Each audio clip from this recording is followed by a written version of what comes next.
Welcome to the Tech Talks Daily Podcast, where you can learn and be inspired by real-world examples of how technology is transforming businesses and reshaping industries in a language everyone can understand. Here is your host, Neil C. Hughes. Welcome back to the Tech Talks Daily Podcast. Now, for those of you that follow my written work, you will know that I've expressed concern recently over my tech column at Cyber News about how technology is being used for policing. And when I say that, I recently wrote a piece about predictive policing, which felt a little too close to comfort to the Minority Report movie, which you may remember with Tom Cruise and Samantha Morton. And then there is facial recognition and companies out there that are hoovering up selfies from social media and then selling that data to security agencies who can use sophisticated algorithms to match those selfies with people as they walk in the street. And then there is the argument that technology is also causing binary thinking, echo chambers, and increasing polarisation and division in society. But on this show, I try to put aside any political beliefs or biases and just have an open conversation about how technology could actually improve things if we just change the conversation. So today's guest is the CEO of Envisage, who are sparking engaging discussions right now around the keys to building and managing tomorrow's police department. But I don't want to reveal too much, but it's a great conversation. So please, whether you sit on the left, the right, or the middle, I invite you all to buckle up and hold on tight so I can beam your ears all the way to the US so we can find out more. So a massive warm welcome to the show. Can you tell the listeners a little about who you are and what you do? Yeah, Neil, first of all, thank you very much for having me on. It's really a pleasure to speak with you and of course, your audience as well around the world. My name is Ari Vidali, and I'm the founder and CEO of Envisage Technologies. We're a company that's housed out of Bloomington, Indiana, home of Indiana University. And you know, Neil, for about the last 20 years, our company's been focused on supporting our emergency services. Those are folks like police, fire, and emergency medical personnel. And, you know, the fundamental belief that started the company is readiness saves lives. And so we're applying technology to ensure our public safety personnel are trained, equipped, and ready to go. But most importantly, what we're trying to do is make sure they come home alive after their shift. As a, sort of software as a service company, we focus on putting technology at those strategic leverage points within the industry to improve public safety as a whole. And the core of that is improving the first responders themselves. Our main product is called the Acadis Readiness Suite. And it accomplishes this by automating and measuring critical aspects of the people and compliance parts of the public safety industry.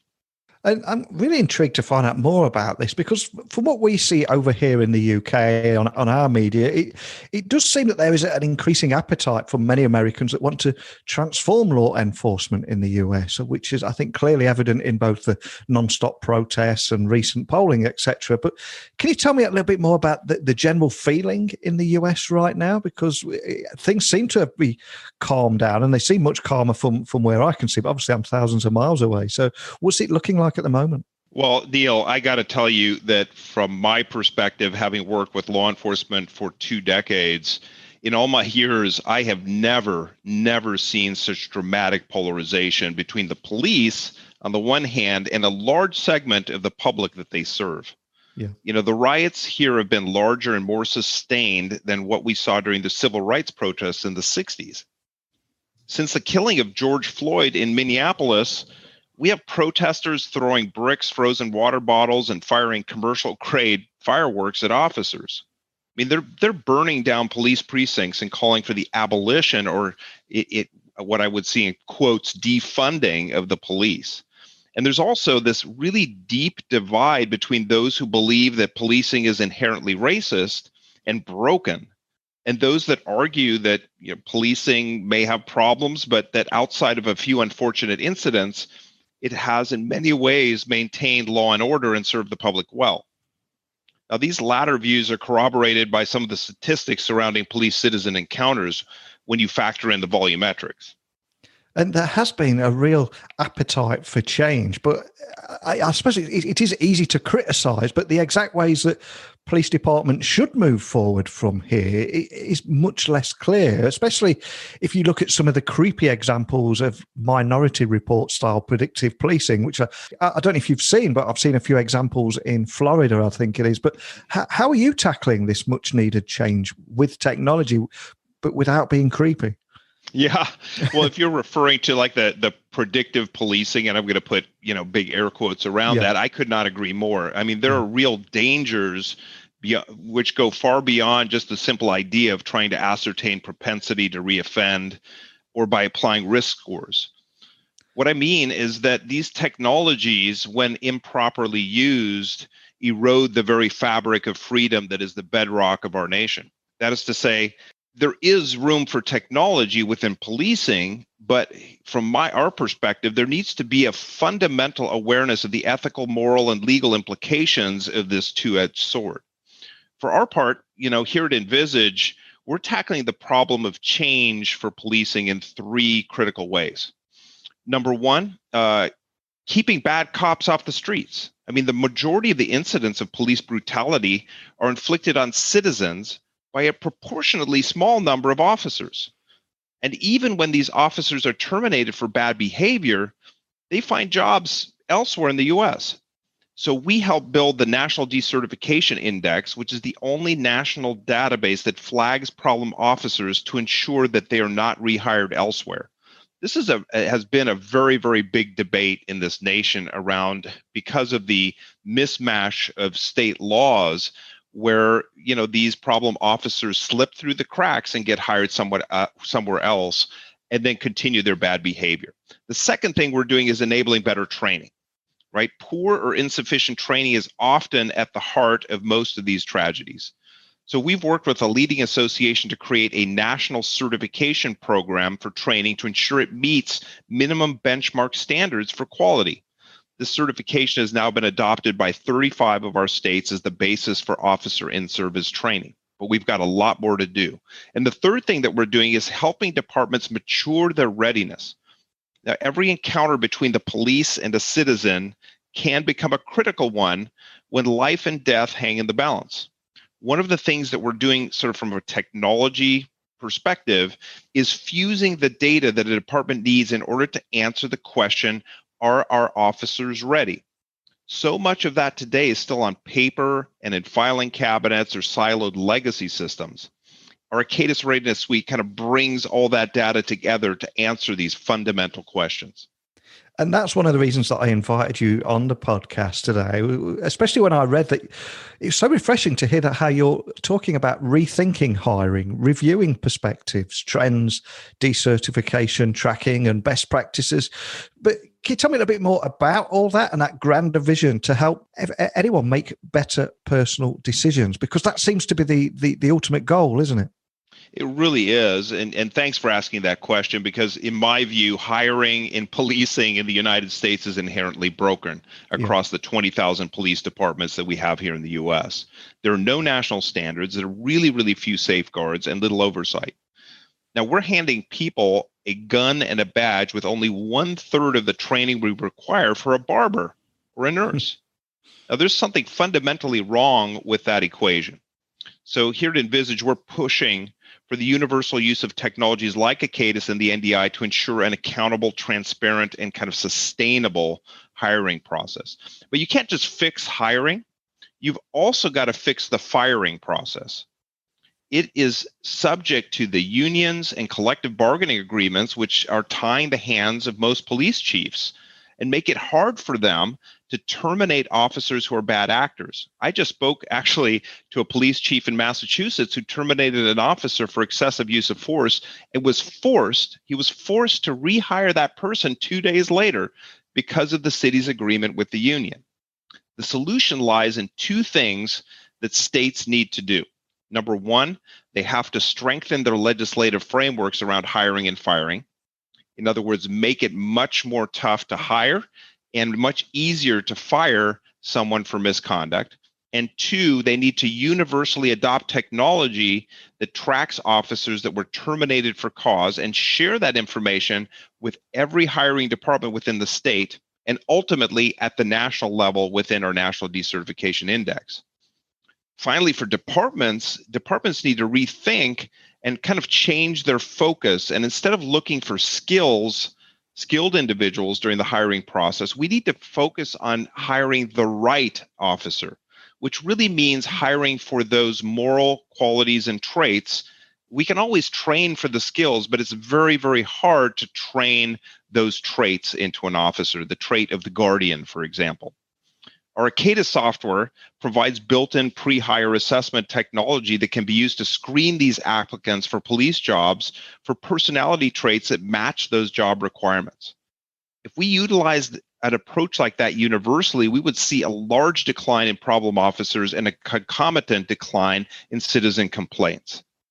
And if we were to start with outcomes in mind, where do you begin to choose the right mission to focus? And what are the most effective policies, whether it be best police training and smarter approaches to compliance? Because there's a lot for you guys to go at, isn't there here?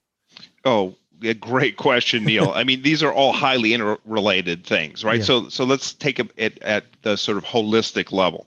Mission drives the policies that we have within a department. The policies drive what training we need to apply to those officers. Training is going to drive officer behaviors, and behaviors are what ultimately drive community outcomes. So these are completely interrelated things. So choosing the right mission focus for a police department has to start with the community. The police work for the community, and often they take a kind of narrow law and order focus for their mission. But what if part of their mission was creating or enabling economic opportunities? What if they focused on a metric like livability or something like maybe growth in wages instead of just crime reduction? What you measure has a powerful impact on a department's actions. Ultimately, it is a negotiation between the city leaders, the community, and the police department that serves it. Now, regarding policies, the most effective ones are those that have been arrived at jointly between your law enforcement experts, community members, people like civic activists and politicians. Going at it alone creates polarization. And working on policies together allows the departments to address concerns up front and mitigate potential rifts with the community down the road. And then you asked about training. Well, training must not only be, really accurate in terms of how it reflects the policy, but in most cases, there needs to be sufficient training available for officers to be able to apply the policy correctly. And we're augmenting their training here with e-learning and micro-learning and real-time job aids to ensure that they have everything they need when the call comes. But all those folks that are calling for defunding the police or reducing the budgets of police don't understand that it's going to have the opposite effect of what they're hoping for, because what they need is a highly, highly professional and trained police force to be able to respond correctly to incidents as they come up. And finally, let's talk about compliance. That's the essential bit, and it's often lacking. Compliance needs to be continuous, and it needs to be accountable, and it needs to be able to hold up in a court of law. We've developed software purpose-built to solve this problem, and what we find is that use of a tool like ours can significantly reduce litigation by increasing that officer compliance. So in the end, Neil, it's a combination of all these things that departments need to push on in order to mature. And last week, I was speaking to an 82-year-old tech entrepreneur, and I asked him the biggest challenges that he's encountered throughout his incredibly long career there. And he was saying that it was culture within an organization and getting them to adopt new technologies because they were so stuck in their old ways. And it was kind of ironic that we had an 82-year-old man telling people that that's what they should be doing, and there's nothing more damaging than we've always done it this way. And if I look back at over 1,300 interviews on here, I would say it doesn't matter how much technology you put into a business to try and make the boat go quicker or solve problems. It's the company culture that many people forget about actually upgrading to, because it's the legacy mindset is equally as damaging as legacy hardware. But I'm curious, how do you change the culture in policing? Because this is something I've not encountered before, but it's obviously it's something you've got to solve from the outset, isn't it? It is. And so there's sort of really big macro things that you need to focus on when you're talking about culture and policing. The first one is moving from a warrior mindset to a guardian mindset. So over the many decades that U.S. policing has been focused on the war on drugs, it has become more and more warrior-minded, which puts the police almost at odds with the citizenry. But actually, the function of police is to protect and to serve and to be a guardian. And so cultural change is a really, really important topic. And I would say that as with any change in culture, it starts with leadership. It starts with leadership recognizing, first of all, that culture does need to shift, and then leading that cultural change from the top down. Second, it's part of it is, who do you hire? So are we hiring the right officers, the next generation that's going to come in and carry the banner of that cultural change going forward? Third, we have systems in the United States that are called early warning or early intervention systems. I don't know if you've heard about that, but basically what it's doing is it's mapping all of the behaviors, all of the citizen law enforcement encounters that are out there, and it's starting to track whether, an individual officer is having too many use of force encounters with citizens and starting to flag those officers as potentially problematic. Now, those can never be a substitute for strong moral leadership. And where they fall short in most cases is that what we're really measuring there is bad behavior, is as opposed to focusing on the good behaviors and celebrating when an officer has had an encounter with a citizen that went impeccably well. And so we should be looking at both sides of that equation. And I would say that the sort of last element to changing culture is really understanding the field training officer program. And what I mean by that is that in the United States, let's say you have a dream of being a police officer, you start off, you get recruited, you go through a basic training program, and then right after you come out of your basic training program, which in my opinion, as I said, is much too short and should have many more hours associated with it. But today, when you come out, you go into what's called a field training officer program, and that's where they pair a rookie officer with a senior officer, a senior field training officer. And they will go on patrol together, and the rookie will be evaluated across multiple competencies and dimensions.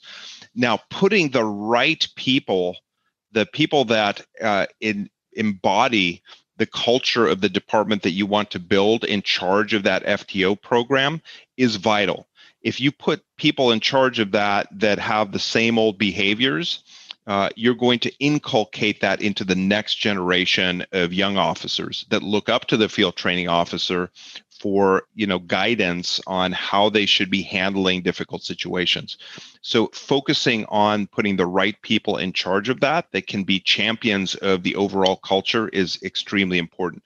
And doing all these things ultimately puts cultural evolution into the DNA of a police organization. Technology can support it, but in the end, it all comes down to really strong leadership. And it also feels like transparency is no longer optional as we begin to move forward too. So can you share any best practices for things like body cameras, public interactions, use of force protocols, and case management? Because again, it's all things that need upgrading, isn't it? Absolutely. We are subject in law enforcement. Officers and chiefs are subject not just to the court of law, but they're now also subject to the court of public opinion, and now more than ever. Partially, we now have technologies where we're capturing a lot of data, whether it is body cams. There's also a lot of citizen filming of police encounters, and that changes the nature of the law enforcement profession in a pretty profound way. Transparency needs to be built into the DNA of the organization as well. It needs to be just part of that culture, because we are here as law enforcement is here to serve the citizenry. And so it should not be at odds with the citizenry. So when something happens, we need to be able to very, very quickly provide answers to the public, to the politicians, to the civic groups that are out there that are questioning why police did things in a certain way. And it starts with openly sharing your policies. And we're starting to see slowly a shift in this country where, policy development is now a joint effort, and you have transparency portals that are out there where the policies, do we use chokeholds? Do we not use chokeholds? What is our use of force or use of lethal force policy in the United States? So we have now these transparency initiatives that are starting to blossom. So openly sharing policies is one thing. The second one is we need to be much faster at sharing body camera footage after an incident. It's taking too long to release that, and oftentimes it tells a part of the story that is often lost in the media narrative. We've also got to maintain very, very accurate records of police misconduct through case management systems and be able to very quickly respond to the public or politicians when an officer misbehaves, and not say that was lost in the paper trail. And finally, we're starting to see some use of sharing use of force data in more real time. In other words, how many encounters did we have between citizens and police? How many of those turned into an encounter where force was used? What was the breakdown of that use of force? And then we can start to benchmark that against other departments across the United States to see what normal should look like there. And there is a lot of division in the world at the moment. But I'm curious, do you think that essentially we all need to think a little bit bigger? And what role do you think learning how data-driven leadership and an understanding of those connections between people, technology, and organizations will actually play in tomorrow's law enforcement world? Neil, absolutely. We need to start thinking bigger. Law enforcement is a very traditional profession, and it's been around for centuries. And the point here is that we've gotten stuck in a rut.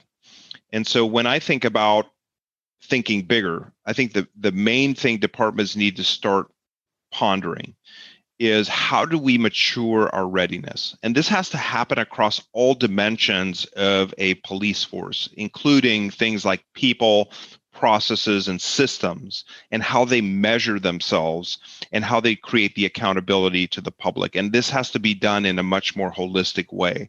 They need to figure out ways to fuse and leverage their data for insights, not just for data gathering's sake, or not just for point solutions, but to come into insights around their mission and how well they're accomplishing their mission.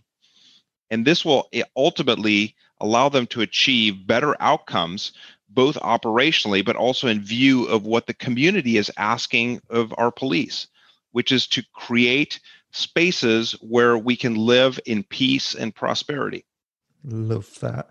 And on that note, I'd love to end on an even more positive note. And what makes you hopeful about the future of law enforcement and possibly even excited about the future?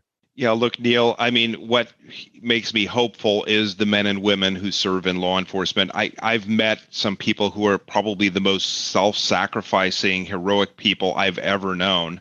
And the vast majority of officers, and this is across all ranks, have a vocation for protecting and serving the citizenry.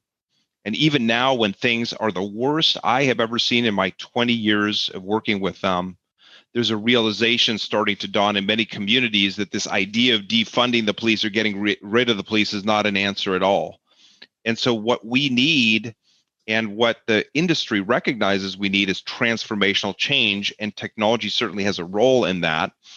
But I'm very hopeful as to the future, because while the pendulum may swing to one extreme over another for a time, I think all of us who live in our communities know that we need to have some form of safety and law enforcement within our communities to prosper.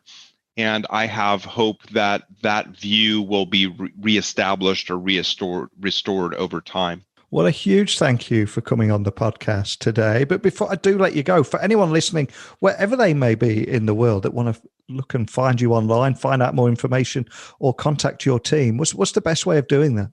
Yeah, absolutely. As with all technology businesses, the web is the best way to get a hold of us. You can reach us at www.acadisreadiness.com. envisagenow.com. That's ENVISAGENOW.com. And, send an email certainly to info@envisagenow.com if you'd like to have more information about the work that we do, not just with policing, but with the public safety services in general. Well, like we said at the very beginning of the podcast today, there is so much polarization and division in the world, not to mention binary thinking, where everything results in a left versus right, hot versus cold, right or wrong kind of argument. But I think what's most impressive about what you've been able to do today in this short time that we've spent together is you've been able to completely remove political discourse and bias from the discussion and just solely focus on advancing technologies, driving opportunities for tangible solutions. And I just can't help but think if we did that in so many other areas, life could be so much simpler if we just get back to finding that common ground with each other and having that discussion and maybe understanding the connections between people, technology and organizations. Such a valuable conversation, but thanks for sharing it with me today. Yes, thank you, Neil. And for that final comment, I mean, we're so focused on, not talking about slogans. Those are easy to come up with, but what are the solutions? What's the science that we can apply to solving some of society's largest problems? And technology has a huge role to play in that. There you go. I think we proved that it is still possible to have an adult conversation about an incredibly sensitive topic, but without political discourse and bias, and just focus on advancing technologies, driving opportunities for tangible solutions that make a difference. And if we remove the tech aspects of our conversation today, for me, the big takeaway was that culture matters.